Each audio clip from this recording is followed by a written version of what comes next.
Estimados participantes, bienvenidos a una sesión más del Diplomado de Derecho Societario. En esta sesión tenemos el grato honor de contar con la presencia virtual del doctor César Ramos, quien nos expondrá el tema de capital social y acciones. El doctor César Ramos es abogado por la Universidad Nacional Mayor de San Marcos, es magíster en Derecho Civil y Comercial. Además, es doctor en Derecho y Ciencia Política por la misma Casa de Estudios. Es profesor de Derecho Comercial en la Facultad de Derecho y Ciencia Política de la Universidad Nacional Mayor de San Marcos y docente de Derecho Concursal, Derecho de Mercado y Derecho Comercial de la Unidad de Posgrado de la misma Casa de Estudios. Doctor, nuevamente muchas gracias por haber aceptado la invitación de B-Lawyer de participar como ponente en este diplomado de Derecho Societario. Nos sentimos muy honrados que nos acompañen en este evento y estamos seguros de que será una sesión, ¿no?, que todos los participantes escucharán atentamente y con mucho entusiasmo. Le cedo el uso de la palabra, doctor, para que pueda iniciar con su ponencia. Muchas gracias. Eh, Muchas gracias a ti y felicitaciones por este evento. Yo creo que es una contribución más a la difusión de la ciencia jurídica y ante todo de una de las expresiones más importantes del empresariado.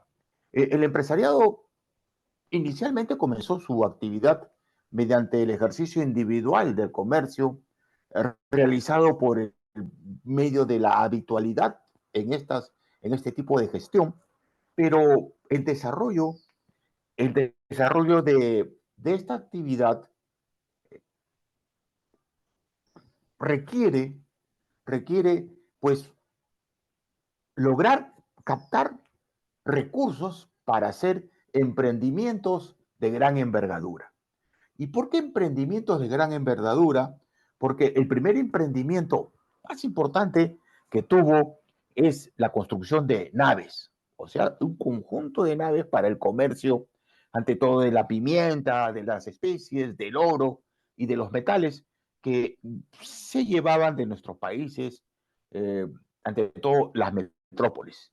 Y en ese sentido, requerían de manera indispensable flotas navieras que le permitieran pues lograr captar en el mercado, en un mercado eh, en el cual estaban los señores feudales y necesitaban pues grandes capitales.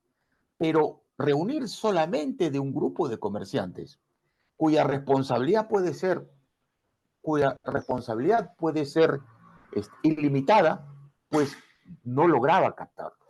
Entonces, ya después de la Revolución Francesa, eh, requiere, hay una explosión demográfica que comienza la migración del campo a la ciudad y, y se desarrolla una industria en expansión y renovación, porque ya el comerciante ya no le piden 8 chompas, 10 chompas, le piden 8.000 chompas, 10.000 chompas. El mercado comienza a exigirle y necesita expandir y renovar la industria, las maquinarias, la forma artesanal inicial como realizaba.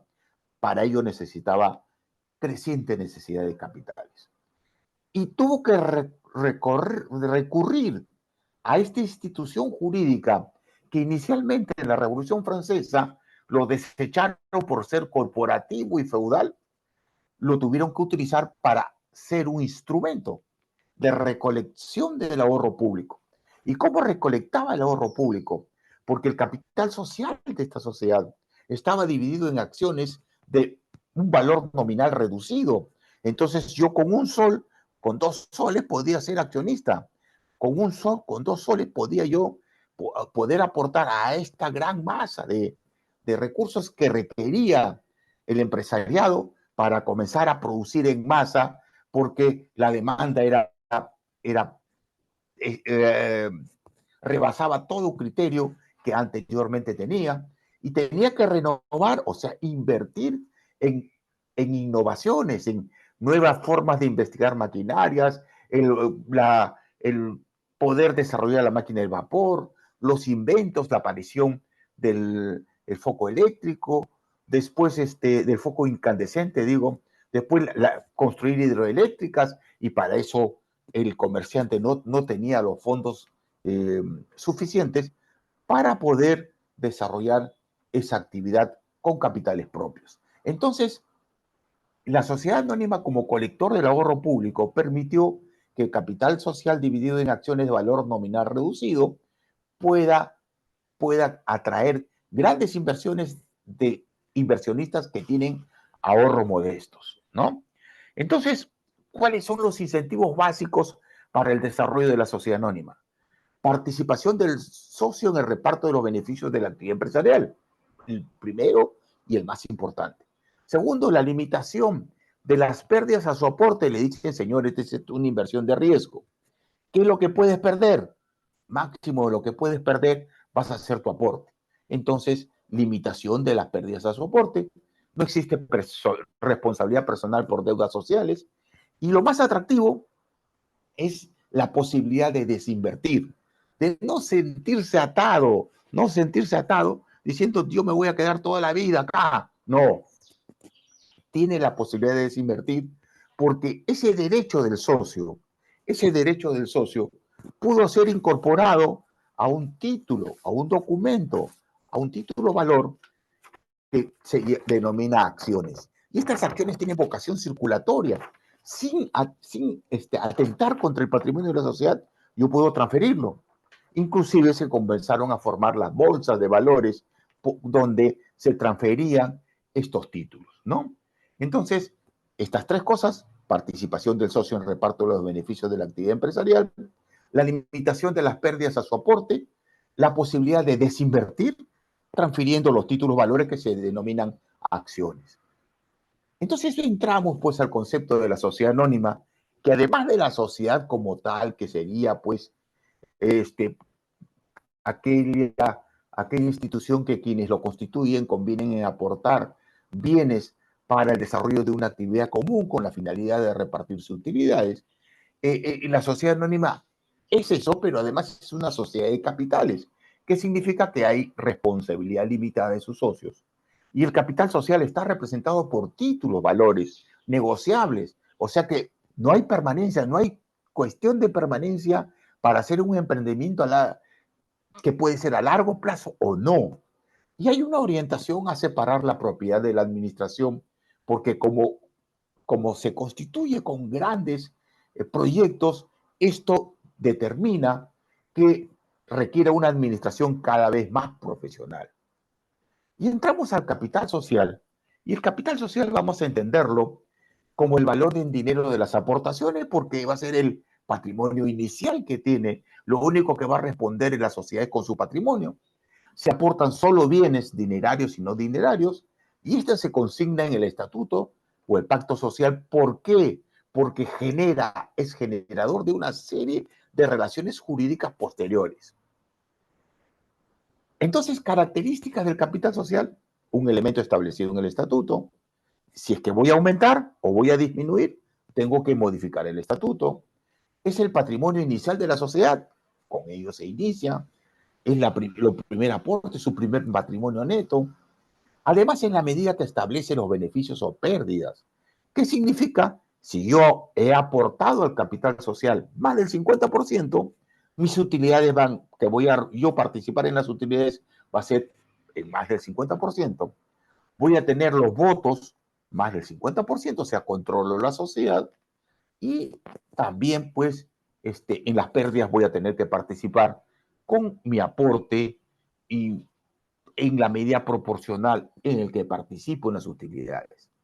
Es el patrimonio neto que debería existir, porque siempre que el desarrollo de la actividad logra que yo tenga mi patrimonio neto es menor que el capital social, me obliga la ley a reducir mi capital, porque quiere que el patrimonio neto mínimo que debería existir sea igual al capital social.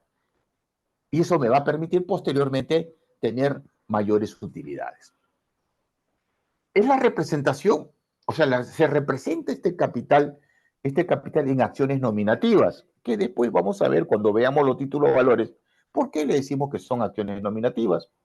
El contenido tiene aportes de un valor patrimonial, que no puede ser servicios. El que aporta puede aportar primero compromiso de aportar, que sería la suscripción suscripción total, que es la obligación de entregar el aporte, y un pago mínimo, que es la entrega de no menos de la cuarta parte de lo que yo me comprometo a aportar por cada acción. O sea, no quiere solamente mi promesa, quiere algo que me diga que yo voy a comprometer, que yo voy a aportar, ¿no? Principios que sustenta el capital social. La determinación debe constar en el estatuto. Integridad debe estar suscrito el 100% de las acciones. Suscrito significa compromiso de aportar. Debe haber un desembolso mínimo de la cuarta parte de lo suscrito. Tiene que tener estabilidad, porque solamente se va a alterar con los requisitos y demás,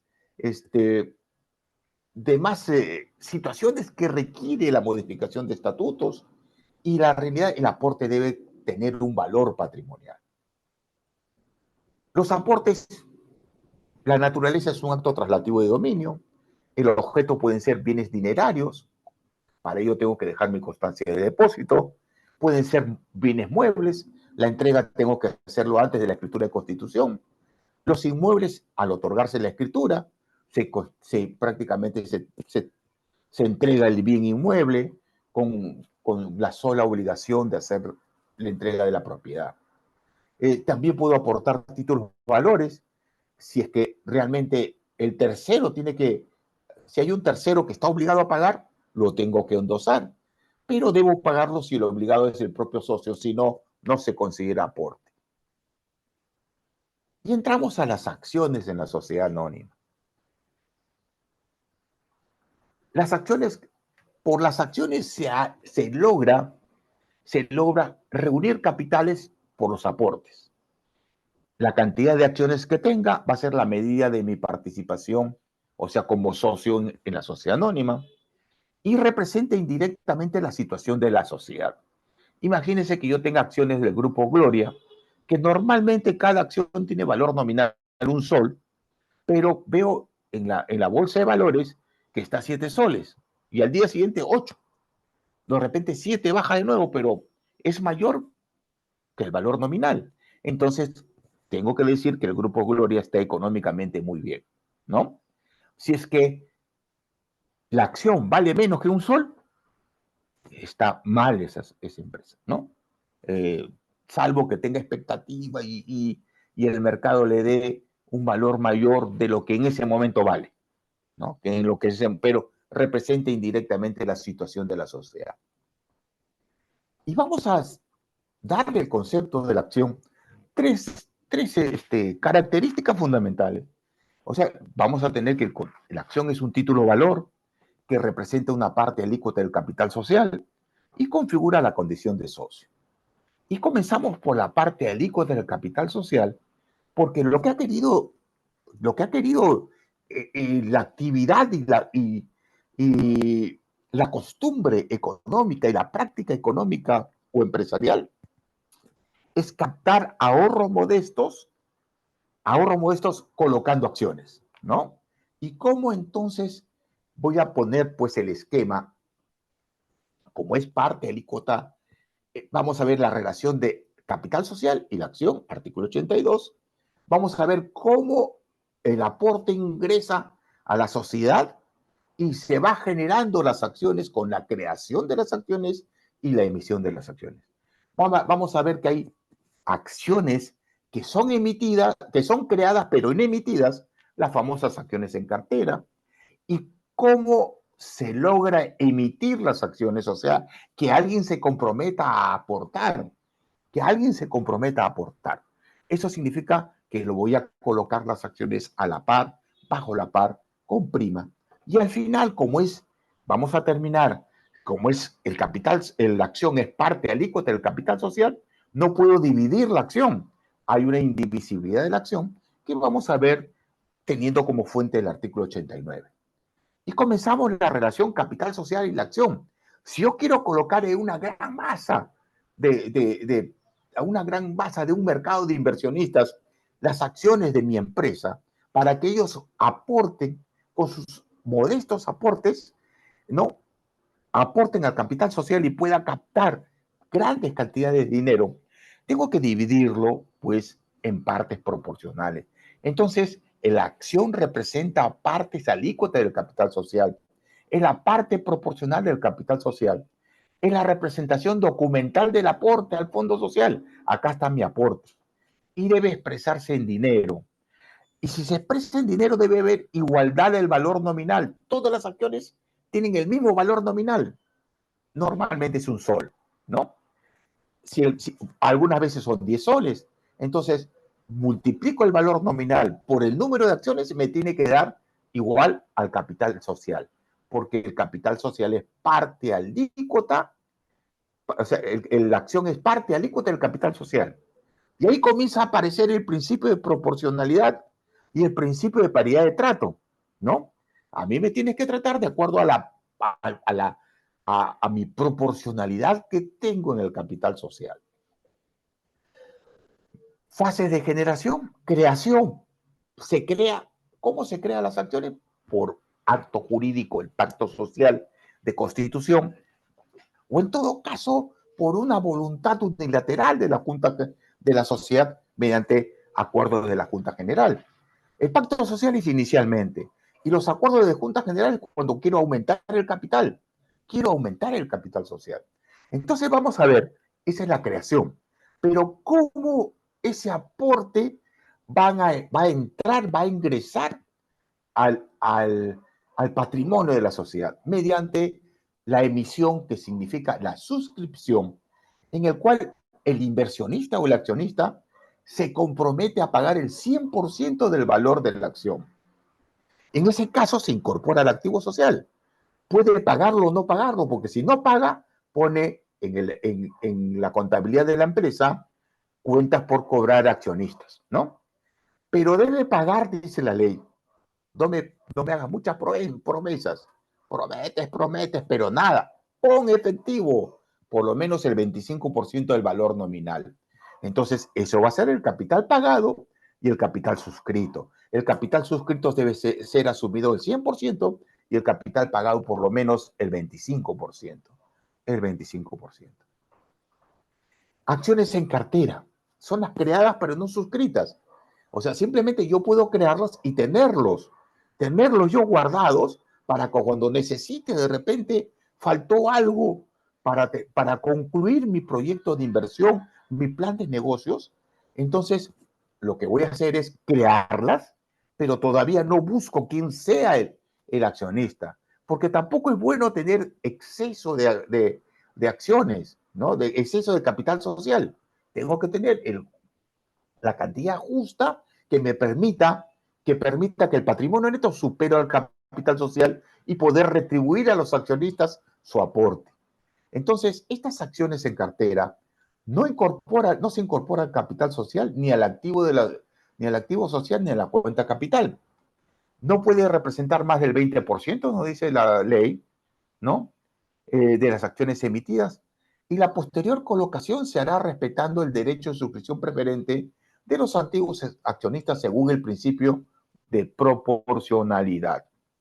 Veamos. Entonces, pero ahora vamos a ver cómo, cómo se realiza la emisión. La emisión mediante la colocación de acciones.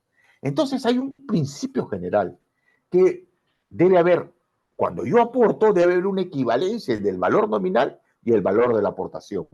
Porque eso me va a permitir proteger la actividad por la integridad patrimonial, proteger a los accionistas porque es la medida de sus derechos, proteger a terceros porque va a proteger a futuros acreedores, quienes van a tener por lo menos como patrimonio neto el capital social. Puedo colocarlo a la par cuando el valor nominal de la acción es igual al valor de la aportación. Vamos a emitir 200.000 acciones de valor nominal un sol cada uno. Bueno, yo pongo mi sol por acción y estoy aportando, ¿no? Entonces coloco a la par. Puedo colocar con prima. ¿Y cómo es la colocación con prima? En el caso que el patrimonio neto sea mayor que el capital social, esa sociedad tiene utilidades y beneficios. Utilidades y beneficios. Si yo coloco nuevas acciones, estas nuevas acciones van a absorber los beneficios ¿De quiénes? De las antiguas acciones. En ese sentido, muchas veces para evitar que se diluya el valor de las antiguas acciones, se coloca con prima, o sea, el valor nominal más una prima, un plus. Y se presenta siempre en los aumentos de capital cuando el patrimonio neto es mayor que el capital social y el destino de la prima va a ser un capital adicional, pero va a tener la naturaleza jurídica de reserva legal. O sea, va a ayudar a la reserva legal y que en caso de pérdidas, con eso se va a cubrir. Pero no siempre el patrimonio neto es mayor que el capital social. Puede haber crisis pasajeras donde el patrimonio neto es menor que el capital social y tú para salir de ese momento de crisis tienes que colocar más acciones. Entonces vas a colocar bajo la par. Significa que el valor de aportación es menor que el valor nominal de la acción. El valor nominal es un sol y el valor de la aportación es 80 centavos, ¿no? Evita la desigualdad entre los nuevos y los antiguos socios y se presenta cuando el patrimonio neto es menor que el capital social. Y hemos visto que la acción es parte alícuota del capital social. Entonces, como por naturaleza representa esta parte proporcional del capital social, y además que el acto jurídico constitutivo, si es que se aceptara la división, se modificaría unilateralmente el pacto social. En ese sentido, ¿qué nos dice? ¿Qué solución nos da la ley? Nos dice que en el caso que la titularidad sea de varias personas, porque puede darse, un gran accionista, un gran inversionista no está vivo toda la vida, se muere, tiene 10 hijos y ya de la noche a la mañana había un solo titular y después aparecen 10, ¿no? Entonces dice, cuando la titularidad de varias personas aparezca, pues, ¿no? En el desarrollo de la vida, ¿no? La legitimación para el ejercicio de los derechos, ellos tienen que elegir a una sola persona. Lo que dice la sociedad, yo hablo con uno nomás, no me voy a vender con 100, con 200, no, no, uno nomás. Elijan a uno y él va a ejercer todos los derechos que tiene la acción. Ese es por el principio de la indivisibilidad de la acción. Y ahora vamos a ver a la acción como conjunto de derechos. La acción es un título de valor, pero que vale en el mercado, se negocia en el mercado, porque tiene incorporado una serie de derechos. O sea, tiene un conjunto de derechos que vamos a verlo dentro de un momento. Derecho a las utilidades, derecho al patrimonio neto resultante de la liquidación, derecho de asistir a las juntas generales, derecho del voto, derecho a la información, derecho a fiscalizar la gestión social, derecho a impugnar los acuerdos sociales, derecho de suscripción preferente, derecho de separación. Y comencemos, y ahí vamos a ver con el derecho más importante, el más atractivo, ¿no? El derecho a participar en el reparto de las utilidades y beneficios. Entonces, la utilidad es el resultado de ingresos menos egresos, pero vinculados al giro del negocio. Si es una fábrica de calzados, el ingreso por venta de zapatos y el egreso por materiales que me cuesta fabricar y vender, esa diferencia se llama utilidades. Mientras el beneficio son, además de las utilidades, otro ingreso importante y diferente al giro del negocio. Vamos a ver un ejemplo. Compré un terreno cerca a Asia hace varios años. Me costó un terreno de, vamos a ver, de 1000 metros cuadrados. Me costó 30.000 soles. Ahorita pasa la carretera, pasa la línea de gas. Eso más o menos debe estar costando unos $1.000.000. Esa diferencia son beneficios. Esa diferencia fundamentalmente son beneficios. Son beneficios. Y si son beneficios, entonces estamos hablando que el derecho a participar en el reparto de utilidades y beneficios es aquella esperanza de participar en el futuro reparto de utilidades y beneficios. Pero este derecho simplemente es un derecho abstracto. Es una declaración programática que aparece, por ejemplo, en el artículo 39 que nos dice un reconocimiento de la paridad de trato. Primero, como declaración programática dice, ningún accionista puede ser discriminado en las utilidades. Todos, si hay utilidades, participan en las utilidades. Segundo, que no puede haber exoneración en la pérdida. Todos van a tener que responder en el caso de las pérdidas. Todos tienen que responder en caso de pérdida. Pero ya el derecho concreto, ¿en qué momento nace? Cuando hay beneficios arrojados por el balance o los estados financieros, ¿no? Y existe un acuerdo de distribución de las utilidades aprobado por la Junta General. En ese momento aparecen los llamados dividendos. El dividendo es la parte de la ganancia que corresponde a cada acción cuando la sociedad decide repartir. Entonces, requisitos. Primero, que el balance o los estados financieros arroje utilidades o beneficios. Segundo, la decisión de la Junta General de Accionistas de repartir. En ese momento, estos derechos de participación que contiene la acción se convierte en un derecho de crédito, que significa que ya ganó el crédito de tener que cobrar sus dividendos el accionista. Otro derecho importante que está incorporado en este título es el derecho al patrimonio neto resultante de la liquidación. El patrimonio neto resultante de la liquidación se denomina haber social, que significa que es el patrimonio neto luego de haber pagado a todos los acreedores. Entonces debe comenzar el reparto de este haber social en proporción a la participación en el capital que tiene cada uno de los accionistas. Derecho a asistencia, tengo derecho a asistir a la junta con voz y voto. Tengo el derecho a estar presente y a intervenir en los debates. Y puedo ejercer mi derecho de voto para que con mi voto yo genere la formación de la voluntad de la sociedad y se elige y puedo elegir los miembros del órgano administrador. Con el voto puedo controlar la sociedad y a partir de eso nace una situación que se denomina unidad de voto. Todas las acciones del accionista deben ser representadas por una persona, ¿no? Porque no puede haber dos o más personas que puedan, pues, representar a una sola y se pueden pelear entre ellos.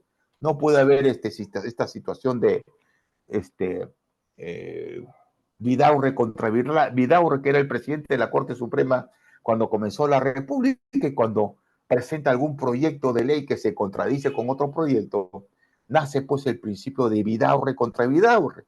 Acá no, la ley dice no, todas las acciones del accionista deben ser representadas por una persona. Pero hay algunas excepciones que ya en alguna otra oportunidad veremos.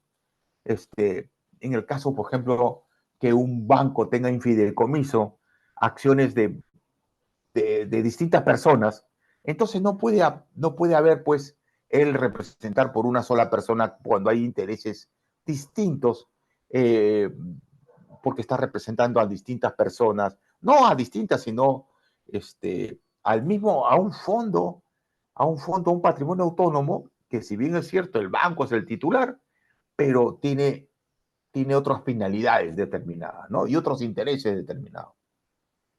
El ejercicio del derecho del voto, muchas veces dijeron, no, el voto es inmaculado, que solamente el voto puede estar junto a las acciones, pero en la práctica el voto es un elemento más que se puede negociar mediante acuerdos de voto, acuerdo para cada junta, mediante los famosos proxies en Estados Unidos, que son las delegaciones de voto, que es una representación para cada junta, porque va a reunir algún accionista principal, un banco va a reunir los votos de todos los accionistas dispersos para representar a esos accionistas en las juntas generales, o mediante organizaciones un poco más fuertes como son el sindicato de accionistas, que va a ejercer el sindicato de voto, donde agrupan a los accionistas para mantener el control de la sociedad en el directorio, o la defensa de los derechos de los accionistas minoritarios en la Junta General.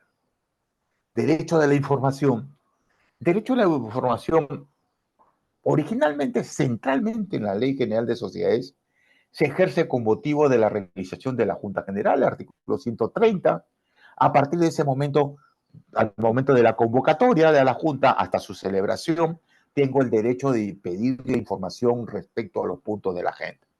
Pero esto está en evolución, porque va generando de un derecho a un deber de información, a lograr la transparencia frente a los inversionistas y frente al mercado de su situación patrimonial, porque si estamos hablando de una sociedad de capitales, lo único que responde es el capital, su patrimonio, entonces tiene que ser transparente, porque si me vas a engañar, yo no te voy a dar crédito, si te doy crédito me estás haciendo un fraude, ¿no es cierto? Entonces, aún está apareciendo este derecho de información como un derecho colectivo del accionista minoritario, que si tengo el 5% puedo pedir información sobre cualquier asunto de la empresa, ¿no? Derecho a fiscalizar la gestión de los negocios, que lo puedo hacer mediante la voz y voto, asistencia, información, pero también puedo pedir auditorías permanentes o especiales si tengo más del 10% de las acciones con derecho de voto.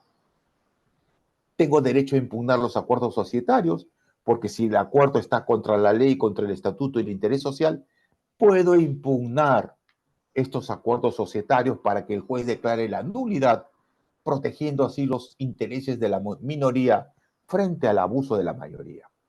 Y finalmente, si es que hay aumento de capital, me pueden diluir mi participación.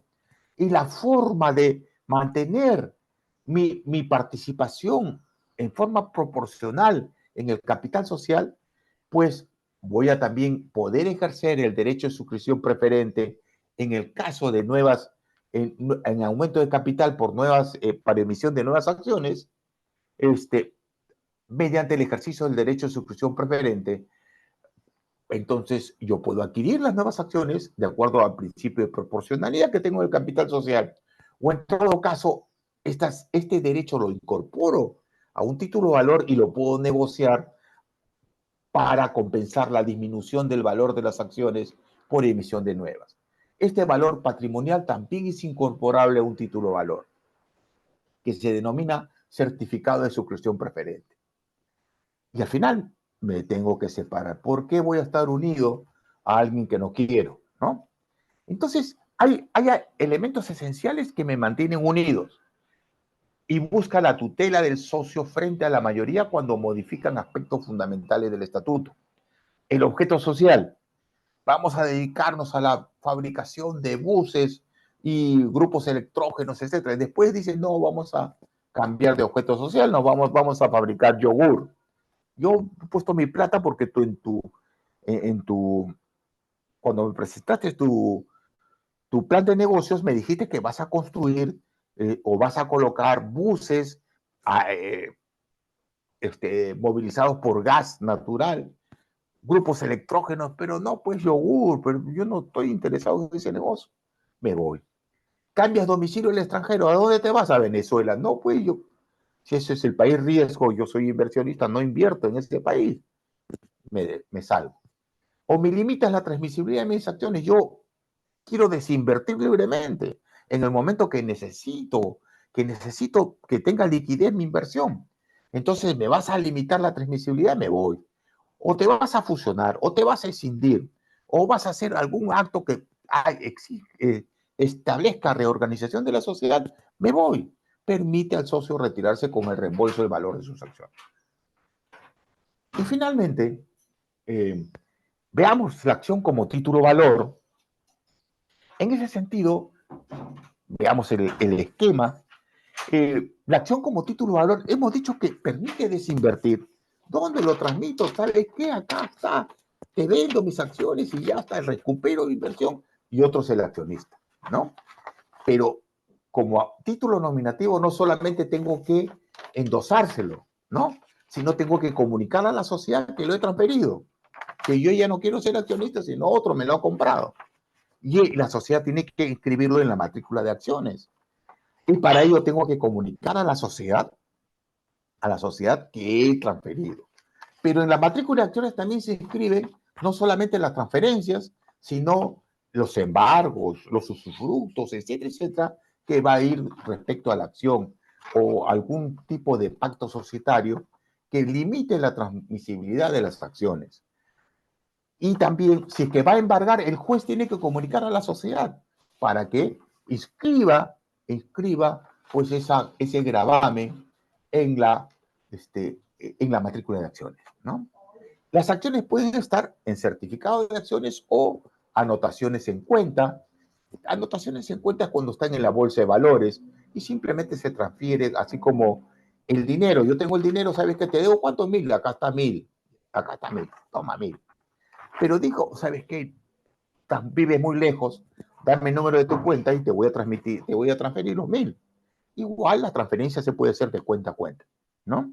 Y cuando hay un mercado organizado como el mercado de valor, que son poquitas empresas, más o menos 200 empresas, la mayoría tiene que hacer este tipo de transferir nominativamente, no solamente en transferir, sino también comunicar a la sociedad para que inscriba en su registro de matrícula de acciones la transferencia. ¿Hay limitaciones? Sí, libremente transferibles son, en principio, pero el estatuto puede establecer limitaciones, como primero ofrecerle a los demás accionistas o pedirle autorización a la sociedad para transferirlo. Esa es una de las situaciones. Entonces inclusive puede haber prohibiciones temporales. Vamos a lo que ocurrió con Yanacocha. El grupo Buenaventura quería pues un socio estratégico. El socio estratégico le dijo, oye, yo yo pongo mi dinero y de repente me lo quieren confiscar. No, no, no, si no vas conmigo junto, por lo menos por 20 años, yo no invierto. Allá entonces suscribieron un pacto de prohibición. Buenaventura y Newman prohíben transferir sus acciones a otros por el transcurso de 10 años de acuerdo a nuestra ley, pero en otros países se han suscrito la prohibición por 30 años, ¿no? Si es que alguien no cumple, ahí ellos tienen sus cuentas en los bancos que va a haber penalidades muy fuertes, ¿no? No valdrá en el Perú, pero afuera se lo van a embargar las cuentas de quien incumple. De quien incumple. Propiedad de la acción para evitar una serie de conflictos. La ley dice que para la sociedad quien es propietario de la acción es quien figura en la matrícula de acciones. ¿Ya? El que figura en la matrícula de acciones es el propietario. Y como la acción es un bien mueble, puede estar sujeto como su propiedad a usufructo. Usufructo significa dar el que cobren las utilidades, ¿no? A otra persona. Puedo negociarlo o puedo darle en garantía, como es prenda de las acciones. O puede estar sujeto de embargo, de repente es medio incumplido, pues, si por un juicio de alimentos al accionista le embargan sus acciones, lo rematan y lo venden, ¿no? Es lo que más o menos se ha desarrollado. El usufructo da un derecho de usar y gozar las acciones. Gozar las acciones significa dividendos, y el propietario ejerce los derechos de asistencia, voto, fiscalización, etc. Prenda y se entrega en garantía de las acciones. Debe anotarse tanto el usufructo como la prenda en la matrícula de acciones, y el propietario ejerce todos los derechos otorgados por la acción. Y el embargo es la inmovilización jurídica de la acción que se inscribe en la matrícula y el propietario ejerce los derechos contenidos. Creo que a partir de este momento entro a las conclusiones, ¿no? Y después le contesto todas las preguntas que ustedes consideren sobre este asunto, ¿ya? Conclusiones. Las acciones cumplen el papel de financiar el objeto social, ya que es una parte proporcional del capital social, cuyo valor nominal permite colectar capitales de muchos inversionistas modestos. La atracción de los derechos patrimoniales va a ser participar en los beneficios. Simplemente va a tener también que, por la circulación de las acciones, le permite desinvertir al accionista sin afectar el patrimonio de la sociedad anónima.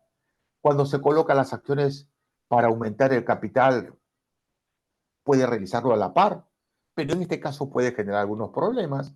Si la sociedad tiene un patrimonio neto superior al capital social, puede ocurrir un aguamiento o dilución patrimonial de las antiguas acciones.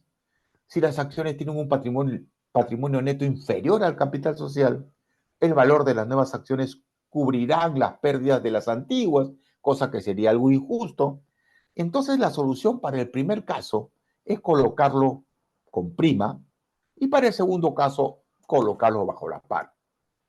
No sería atracción de los inversionistas cuando, a pesar que la sociedad continuamente arroja utilidades, son renuentes a distribuir estas entre los accionistas, constituyendo irrazonables reservas voluntarias, cuentas de utilidades sin distribuir o irracionales capitalizaciones. Será necesario tener una adecuada política de dividendos debidamente informado a los inversionistas antes que sean accionistas. El título que contiene el derecho de suscripción preferente permite que el antiguo accionista pueda adquirir proporcionalmente las nuevas acciones al porcentaje que participa en el capital social o negociar estos títulos para resarcirse del menor valor de sus acciones y participación en el control societario. Los accionistas pueden ejercer el derecho de información en forma directa o indirecta.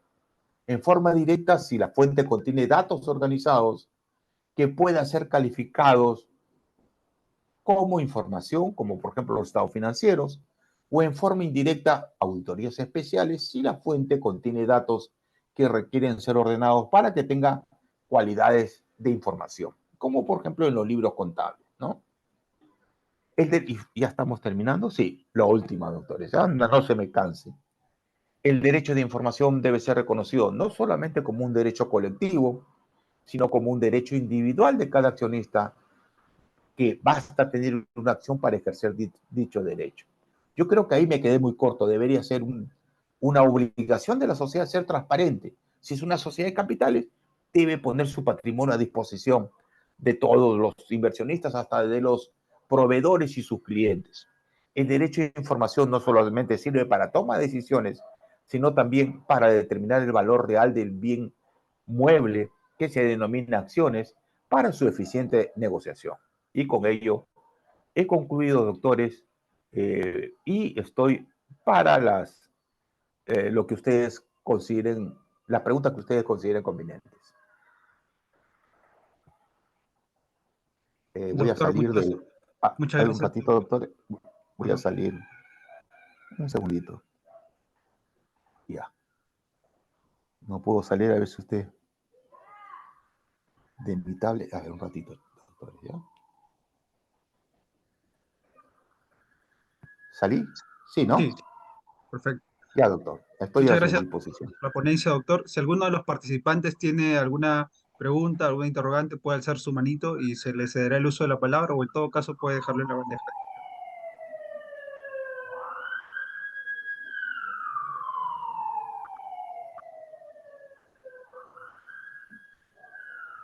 En el chat creo que hubo algunas preguntas, doctor.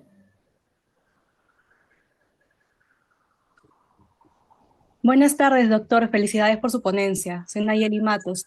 Tengo una ¿Cómo está? consulta. ¿Qué opinión merece acerca de la propuesta de incluir como aportes dinerarios las criptomonedas en sociedades anónimas abiertas? Gracias. Mm, bueno, primero ha habido una experiencia un poquito desagradable, que muchos de aquellos que negociaban con criptomonedas se han venido a quiebras, manifiestas quiebras, ¿no?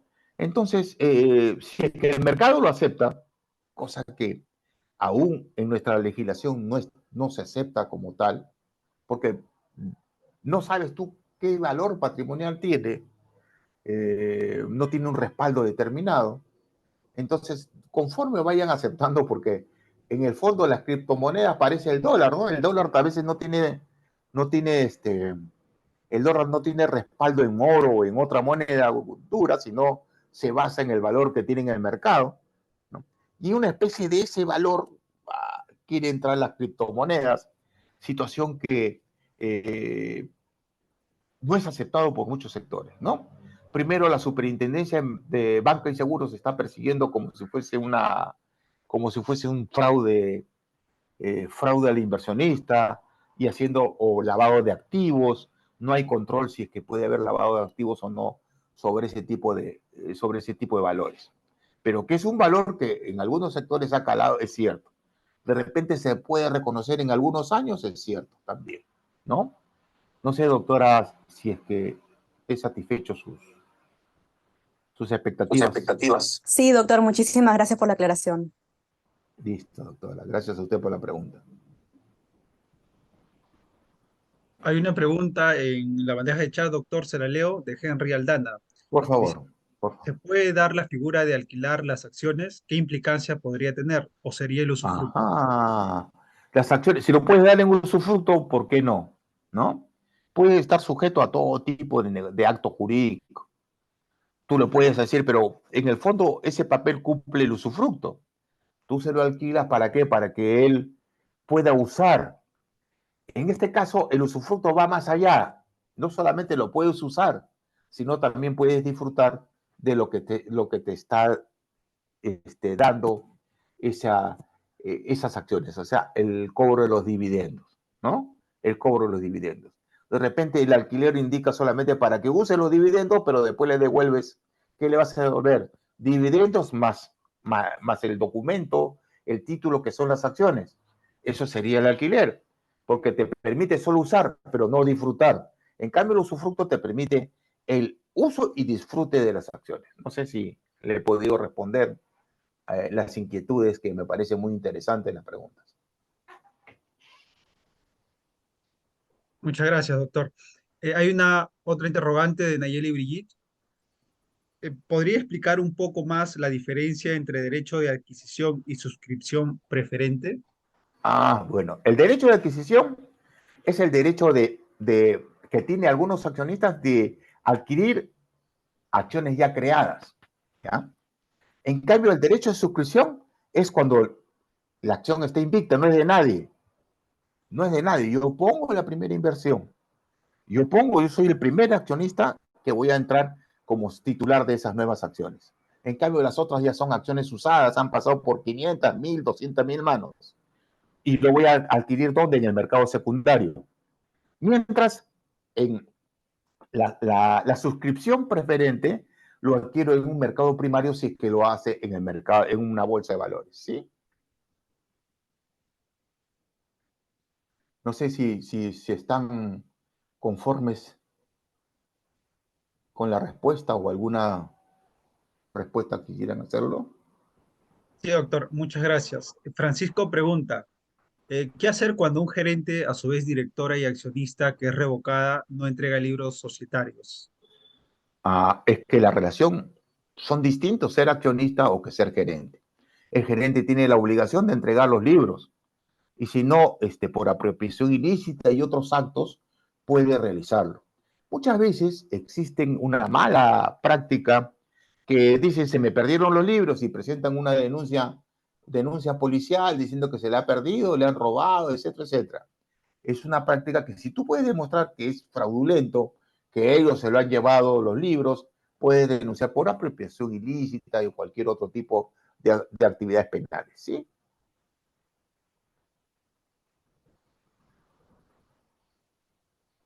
Muchas gracias, doctor. Eduardo González pregunta, de adquirir acciones por compraventa y la sociedad se negase a anotar la transferencia en el libro de matrícula de acciones, ¿cuál sería la vía para hacer valer este derecho por el comprador?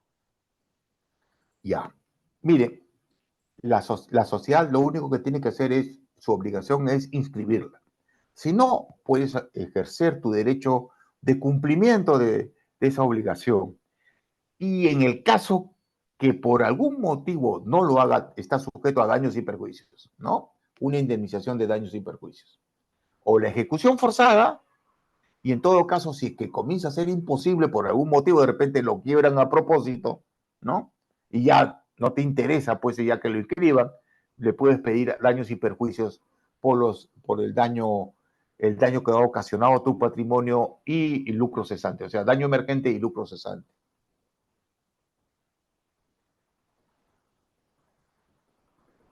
Alex Percy Chávez pregunta, ¿qué tratamiento se le deben dar a las acciones de un fallecido que no hay sucesión intestada o a los herederos o los herederos no se acercan? Bueno, de todas maneras, esa acción va a quedar ahí sin moverse, nadie va a ejercer esos derechos eh, hasta que alguien es una propiedad privada, acuérdense, y mientras los interesados no, este, no ejerciten esos derechos, entonces no va a poder ejercer ningún tipo de obligación. Si fuese tratado como cualquier bien, podríamos decir que ese bien está abandonado y quien lo va a asumir es el Estado. El Estado ahorita no quiere asumir ninguna responsabilidad con la empresa, significaría una modificación sería la modificación de la Constitución, que es parte prácticamente de que algunos piden nueva Constitución y otros que no. Entonces va a ser muy difícil eso, que el Estado se constituya pues como propietario de esos bienes, ¿no? Entonces simplemente si no hace daño a la sociedad, hasta que ejerzan sus derechos se va a quedar ahí sin movimiento esas acciones, ¿no? Como propiedad privada. Muchas gracias, doctor. Puma Cuno pregunta, ¿influye en algo que se constituya una empresa con bienes no dinerarios o con aporte dinerario como capital? Como sociedad anónima no puede, ¿ya? Está prohibido. Solamente son bienes dinerarios o no dinerarios. ¿Mm?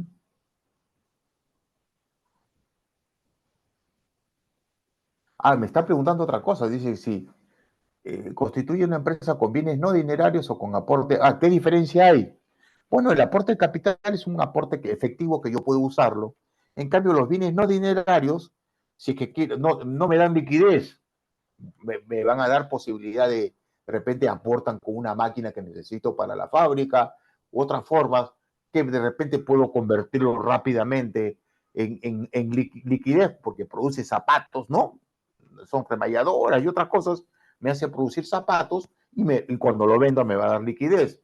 Entonces, habría que ver cómo está elaborado su plan de financiamiento, el plan de negocios de la empresa y cómo los bienes dinerarios me van a permitir tener, cómo los bienes no dinerarios me van a permitir tener efectivo en un corto o mediano plazo, ¿no?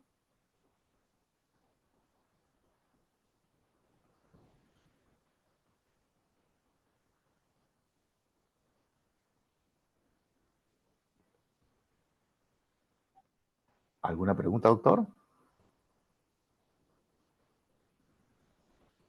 ¿De qué depende cuál me convendría? Tenemos que revisar, el doctor Puma, el plan de negocios, ¿no? Si usted quiere, por ejemplo, una fábrica de zapatos, tu socio te da la remalladora, etcétera, etcétera, y está dentro de tu plan de negocios, entonces te va a convenir porque te entregue el equipo. Pero si tú quieres comprar nuevos, entonces mejor es que te dé aportes dinerarios. Todo depende del plan de negocios.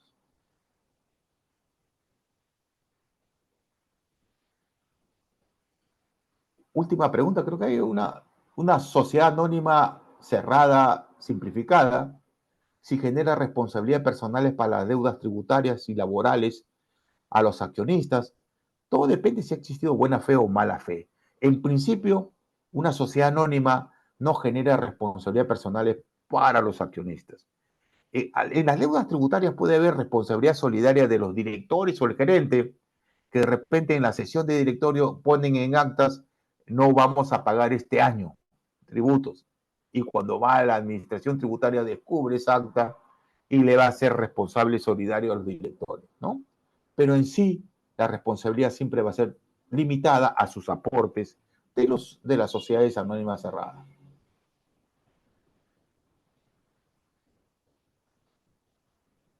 La diferencia entre acciones en cartera y reserva legal.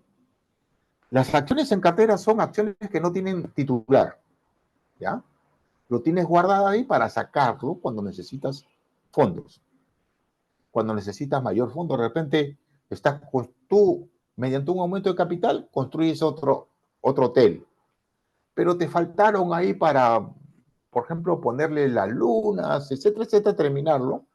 Y tú, por si acaso, has creado las acciones en cartera y sacas las acciones de cartera para que otros suscriban y puedan captar nuevos fondos. Mientras la reserva legal es una detracción de las utilidades que la ley te exige porque lo que tienes que hacer es cubres con la reserva legal las pérdidas que ocurran las pérdidas que van a ocurrir eh, posteriormente, o en el momento que ocurren las pérdidas, con la reserva legal sacas a cubrir las pérdidas, ¿no? Por eso te sirve la reserva legal. No sé si a Juan Ramos le he podido contestar. Acá hay aportes no dinerarios. ¿Qué sucede si en el informe se obtiene una cifra menor al valor asignado? Ahí la ley establece una fórmula que si es que el valor es diferente en más del 20%, el accionista tiene tres alternativas. Uno, aportar el saldo, ¿no? Segundo, que se le reduzcan las acciones al monto del valor que ha surgido después del peritaje. Y en tercer caso, el que se lo lleva el bien que él dice que no le han dado el valor del caso, se lo lleva y hay reducción de capital. O sea, va a haber reducción de capital si en el caso dicen que solamente que le reconozcan las acciones por el monto del valor que se le ha otorgado.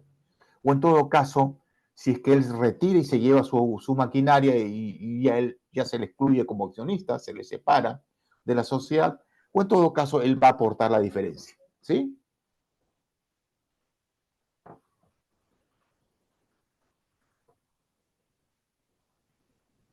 Y acá hay las sociedades anónimas simplificadas, son sociedades anónimas, tienen acciones y no lo que ha querido la ley es simplificar su constitución, hacerlo mucho más rápida y no utilizar pues las formalidades que exige la ley como es la escritura pública y otras cosas. Pero es una sociedad anónima. ¿Ok? ¿Qué diferencia entre una sociedad jurídica y una empresa sin fines de lucro como la ONG? La ONG se constituyen como asociaciones normalmente. La sociedad es una empresa, la sociedad tiene como objeto la empresa. La sociedad es una persona jurídica que es titular de la empresa. Y la empresa es un conjunto constituido por capital y trabajo para generar bienes o servicios. Y que introduzca competir en el mercado. Si lo hace por autoconsumo, no es empresa. Y la empresa, estamos hablando que es la unidad del capital y el trabajo para producir bienes y servicios con la finalidad de ingresar al mercado y competir en el mercado. Si yo lo hago para autoconsumo, la ONG puede ser para autoconsumo, por ejemplo, ¿no? Y de repente en el autoconsumo puede generar determinados remanentes, saldos positivos, pero la asociación no puede distribuir esas utilidades, mientras la sociedad sí. No sé si es que he podido responder sus inquietudes.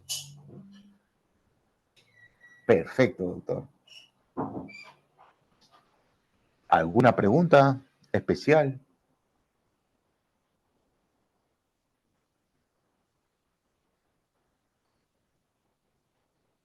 Lo dejo en manos de los organizadores. Sí, doctor, muchas gracias por responder cada una de las preguntas de los participantes. Han sido respuestas bastante claras, bastante precisas y creo que todos los participantes han quedado satisfechos. Eh, Gracias, doctor, por compartirnos su tiempo, por compartir su conocimiento con nosotros. Eh, Ha sido una sesión fructífera y esperamos que en otra oportunidad, doctor, nos vuelva a acompañar. Para nosotros siempre será un honor, un placer contar con su participación, contar con usted como ponente en los cursos, seminarios o diplomados que organice Biloyer, doctor. Muchísimas Muy gracias, doctor. bien, muchas gracias, doctores. En algunas preguntas he tomado nota también para seguir estudiando, ¿no? Porque no, siempre yo también tengo que aprender, ¿ya? Entonces, chicos, muy agradecido, muy agradecido. Muchas gracias, doctor. Que tenga una excelente noche. De igual manera.